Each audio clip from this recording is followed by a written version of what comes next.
ለ45 ዓመት ያክል በምሰሶ ላይ የኖረ አስደናቂ ቅዱስ። እንኳን አደረሳችሁ። ቻናሉ አዲስ ስለሆነ ሁላችሁም በቅንነት ሰብስክራይብ በማድረግ ቪዲዮውን ላይክ በማድረግና ኮሜንት በማስቀመጥ ድጋፋችሁን ግለጹልኝ። ታኅሳስ 17 በዚች ቀን ዘአምድ የሚል ስም ካላቸው ቅዱሳን ውስጥ አንዱ የሆነ ቅዱሱ ተወልዶ ያደገው በድሮዋ ፋርስ በአሁኗ ኢራን ሲሆን ዘመኑም ዘመነ ጻድቃን እንደሆነ ይገመታል። በወቅቱ በየስፍራው ዜና ቅዱሳን ሰፍቶ ነበርና ብዙዎች ወደ ምናኔ እየሄዱ ገዳማትን አጨናንቀው ነበር። መንፈሳዊ ቅናት የሚያቃጥላቸው ክርስቲያኖችም ብዙ ነበሩ። እርሱም ከልጅነቱ መሰረቱ ክርስትና ነበርና ገና ልጅ ሳለም ሃይማኖቱን በሚገባ አውቋል። ወጣት በሆነ ጊዜም ሰርቶ መብላት ሃይማኖታዊ ግዴታ ነውና ስራ ፍለጋ ወጣ። በጊዜው ደግሞ በቀላሉ የሚገኝ ስራ የሰራዊት አባል ወይም ወታደር መሆን ነበርና ቅዱሱም በክርስትናና በውትድርና በሁለቱም ማንነቶቹ የሚጠበቅበትን እየተወጣ የወጣትነት ስሜቱን በፈጣሪው ኃይል እየገታ ራሱን ለእግዚአብሔር እያስገዛ ቀጠለ። እንደ ሥራው መጠንም ከፍ እያለ ሄዶ የፋርስ የሰራዊት አለቃ ለመሆን በቃ። ቅዱሱም የጦር መሪነት ሥራውን እያከናወነ ጎን ለጎን ለፈጣሪ ይገዛ መጻሕፍትን ያነብ ነበር። በተለይ ዜና ቅዱሳን ዕለት ዕለት ይስበው ነበርና ልቦናው ወደ ፍቅረ ክርስቶስ ተመሰጠ። ይችን ዓለም ትቷት ለመሄድ ተመኘ። በጎ ምኞትንም የሚፈጽም ጌታ ልቡን አበርትቶለት ከዓለማዊ ንብረቱ አንድም ነገር ሳያስከትል ሹመቱንም ትቶ በረሃ ገባ። በዚያም በረድ ሥርዓት የአባቶች ደቀ መዝሙር ሆነ። አዛዥነትን ትቶ ታዛዥ፣ ተገልጋይነትን ትቶ አገልጋይ ሆነ። ትሕትናውንና ትጋቱን የተመለከቱ አበው ወደ ምንኩስና ማዕረግ ከፍ አደረጉት። አሁንም ታጥቆ አገልግሎትን ቀጠለ። እውቀቱን ማስተዋሉንና ቅድስናውን ያዩ አባቶች በጎረኛ እንደሚሆን ስላወቁ ቅስና ሾሙት። በጎረኛ እንደሚሆን ስላወቁም ቅስና ሾሙት። ከዚህም በኋላ ግን ቅዱስ ሉቃስ የተጋድሎውን ደረጃ ከፍ አደረገ። በመጀመሪያ ጾሙን ከ1 ቀን ወደ 3 ቀን አሸጋገረ። ትንሽ ቆይቶ ግን ጾሙ 7 ቀን ሆነ። ምንጊዜም እህልን የሚቀምሰው በዕለተ ሰንበት እሑድ ብቻ ሆነ። ሁልጊዜም በዕለተ ሰንበት ቅዳሴን ይቀድሳል። ለእርሱ ሥጋ ወደሙን ተቀብሎ ለሌሎችም ያቀብላል። ከዚያም ወደ በዓቱ ሂዶ አንዲት የዳቦ ለከት ብቻ ይመገባል። ከዚያም ጎኑን ወገቡን በሰንሰለት ታጥቆ በፍጹም መንፈሱ ይጸልይና ይሰግድ ነበር። በዚህ ተጋድሎ ላይ ሳለም በታላቁ አባ አጋቶን ሕይወት መቅናትን ቀና። በአንደበት ከሚወጣ ኃጢአት ይጠበቅም ዘንድ ሙልሙል ድንጋይ አዘጋጅቶ ጎረሰ። ያ ድንጋይ የሚወጣው በሳምንት አንዴ ለሥጋ ወደሙና ለቁርባን ብቻ ነበር። ማንም ምንም ቢያደርግም ሆነ ቢናገር ምንም አይመልስም። ይህም ተጋድሎ አርምሞና ትዕግስት ይባላል። ቅዱስ ሉቃስ በዚህ ሕይወት ለ3 ዓመት ከቆየ በኋላ የሰራዊት ጌታ ልዑል እግዚአብሔር ቅዱስ መልአኩን ልኮ ወደ ቁስጥንጥንያ አመራው። የብርሃን መስቀልም እየመራው ወደ ምስራቅ ተጓዘ። በዚያም እስከ ዛሬ ድረስ የሚታወቅበትን ተጋድሎ ጀመረ። ከቁስጥንጥንያ ከተማ አቅራቢያ አንድ ምሰሶ አግኝቶ በላዩ ላይ ወጣ። በዚያም ከእርሱ በፊት የነበሩ ቅዱሳን አባ ስምዖንና አባ አጋቶን ዘአምድ እንዳደረጉት ያደርግ ጀመር። ትልቁና የመጀመሪያው ገድል ያለ እረፍት መቆም ነበር። በተረፈ ግን ለአካባቢው ምዕመናን መሪ አስተማሪ ነበረ። ዝናውን እየሰሙ ሰዎች ከተለያየ አህጉር ይመጡ ነበረ። ያላመኑትን በስብከተ ወንጌሉ ማሳመን፣ ያመኑትንም በምክሩ ማጽናትን ቀጠለ። እርሱ አስተምሮት የማይለወጥ አልነበርም፣ ምክንያቱም መንፈስ ቅዱስ የሞላበት ነውና። በጊዜውም ጳጳሳቱም ካህናቱም ሕዝቡም መሳፍንቱም ይወዱት ነበር። ቢያዝኑ አጽናኝ፣ ቢታመሙ ፈዋሽ፣ ከፈጣሪ ቢጣሉ አስታራቂ ነበርና። እንዲህ ባለ ተጋድሎ ለ45 ዓመት ያክል በምሰሶ ላይ ኖረ። በዚህም ምክንያት እስከ ዛሬ ድረስ ቅዱስ ሉቃስ ዘአምድ እየተባለ ይጠራል። እግዚአብሔርም ሊያሳርፈው በፈለገ ጊዜ ደቀ መዝሙሩን ጠርቶ ወደ ከተማ ላከው።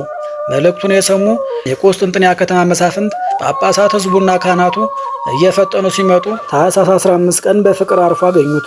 እያዘኑ በታላቅ ለቅሶና ዝማሬ የከበረ ቅዱስ ሥጋውን ቁስጥንጥንያ ያደረሱት። በዚያም በክብር ከቅዱሳን ጋር የቀበሩት ቅዱስ ሉቃስ ዘአምድ በዚች ቀን ዓመታዊ በዓሉ ይታሰባል። ቅዱስ ናትናኤል ጻማዊና ቅዱስ ማርቆስም በዚች ቀን ዓመታዊ በዓላቸው ይከበራል። ቅዱስ እስጢፋኖስ ሊቀ ዲያቆናት ወቀዳሚ ሰማዕት፣ ቅዱስ ያዕቆብ ሐዋርያ ወልደ ዘብዴዎስ፣ ቅዱሳን አበው መክሲሞስና ዱማቴዎስ፣ አባ ገሪማ ዘመደራ፣ አባ ጰላሞን ፈላሲ፣ አባ ለትጹን የዋህ፣ ቅዱስ ኤጲፋኖስ ሊቅና እናታችን ወለተ ጴጥሮስ ደግሞ ወርኃዊ በዓላቸው ይታሰባል። ለእግዚአብሔር ክብር ምስጋና ይሁን። እኛም ቅዱሳኑን አክብረን በስማቸው ምግባር ትሩፋት ፈጽመን በረከታቸው እንድንሳተፍ አምላከ ቅዱሳን ይርዳን።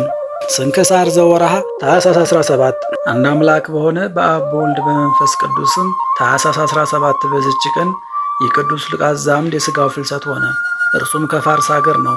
በመጀመሪያ በመቶ ጭፍራ ላይ መኮንን ሆኖ ተሾሞ ነበር። ከዚህም በኋላ ሹመቱን ትቶ የምንኩስና ልብስን ለበሰ። በምስራቅ አገር ካሉ ገዳማትም በአንዱ ገዳም እየተጋደለ ብዙ ወራትን ኖረ። የምንኩስናንም ሥራ ተጋድሎና ትሩፋትንም በፈጸመ ጊዜ በዚያ ገዳም ውስጥ በቅስና ተሾመ።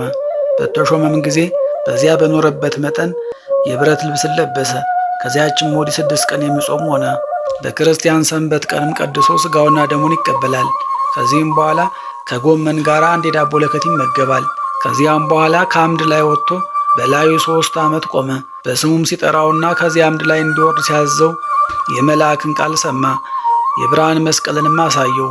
ወርዶ ያንን መስቀል ተከተለው። ከገዳማት ወደ አንዱ ገዳም እስካደረሰው ድረስም መራው። በዚያም ኖረ። ሰዎቹም ሁሉ ወደ እርሱ እየመጡ በትምህርቱ ይረጋጉ ነበር። ከዚህም በኋላ የማይናገር ሆነ። ከሰውም ጋርም ከቶ እንዳይናገር ከአፉ ውስጥ ደንጊያ ጎረሰ። ዳግመኛም ወደ ቆስጥንጥንያ አገር ዳርቻ ይሄድ ዘንድ መልአክ አዘዘው። ለእርሷም አቅራቢያ ወደሆነች ወደ አንዲት ቦታ ሄደ። ከምሰሶ ላይም ወጥቶ ታላቅ ተጋድሎን እየተጋደለ በላዩ 45 ዓመት ያህል ኖረ። አስደናቂዎች ታምራትን በማድረግ ወደ እርሱ የሚመጡትን ብዙዎችን በሽተኞችን ፈወሳቸው። እግዚአብሔርም ከዚህ ዓለም ድካም ሊያሳርፈው በፈቀደ ጊዜ በዚህ ወር በ15ኛው ቀን አረፈ። የሚያገለግለውም ረድ ለጳጳሳት አለቆችና ለካህናት አለቆች ስለ ዕረፍቱ ነገራቸው። እነርሱም መስቀሎችን፣ ጽናዎችን፣ መብራቶችን ከመያዝ ጋር በዚያን ጊዜ ተነስተው ወደ መኖሪያው ሄዱ።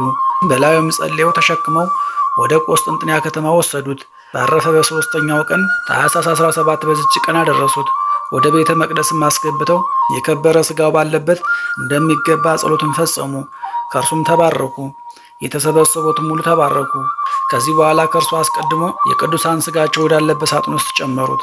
እግዚአብሔርም እጅግ ጠቃሚ የሆኑ አስደናቂ ታምራትን አብዝቶ ገለጠ። አምነው በሚመጡ በብዙዎች በሽተኞች ላይ ታላቅ ፈውስ ሆኗልና ለእግዚአብሔር ክብር ምስጋና ይሁን። እኛንም በዚህ ጻድቅ ጸሎት ይማረን፣ በረከቱም ከኛ ጋር ትኑር ለዘላለሙ አሜን። በዚህችም ቀን የቅዱሳን ሰማዕታት የአርድዮስ፣ የአውስዮስ፣ የሲሪዮስ፣ የማርቆስ፣ የያርዋኤልና በገድል የሚደክም መነኮስ የናትናኤል መታሰቢያቸው ነው። በረከታቸውም ከኛ ጋር ትኑር ለዘላለሙ አሜን።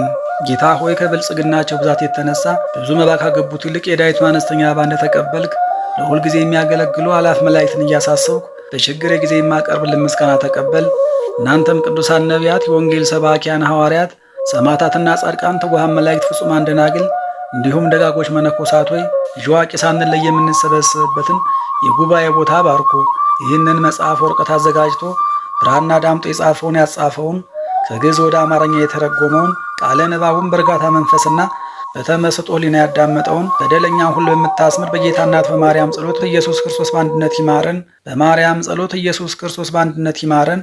በማርያም ጸሎት ኢየሱስ ክርስቶስ በአንድነት ይማረን ለዘላለሙ አሜን። አባታችን ሆይ በሰማያት የምትኖር፣ ስምህ ይቀደስ፣ መንግሥትህ ትምጣ፣ ፈቃድህ በሰማይ እንደሆነች እንዲሁ በምድር ትሁን። የዕለት እንጀራችንን ስጠን ዛሬ፣ በደላችንንም ሁሉ ይቅር በለን እኛም የበደሉን ይቅር እንድንል። አቤቱ ወደ ፈተናም አታግባን፣ ከክፉ ሁሉ አድነን እንጂ እች መንግሥት ያንተ ናትና፣ ኃይል፣ ክብር፣ ምስጋና ለዘላለሙ አሜን።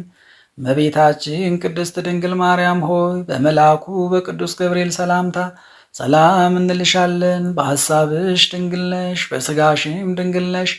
የአሸናፊ የልዑል እግዚአብሔር እናት ሆይ ሰላምታ ላንቺ ይገባሻል። ከሴቶች ሁሉ ተለይተሽ አንቺ የተባረክሽ ነሽ፣ የማኅፀንሽን ፍሬ ቡሩክ ነው። ጸጋን የተመላሽ ቅድስት ሆይ ደስ ይበልሽ፣ ልዑል እግዚአብሔር ከአንቺ ጋር ነውና ከተወደደው ልጅሽ ከጌታችን ከመድኃኒታችን ከኢየሱስ ክርስቶስ ዘንድ ይቅርታንና ምሕረትን ለምኝልን ኃጢአታችንንም ያስተሰርይልን ዘንድ ለዘላለሙ አሜን።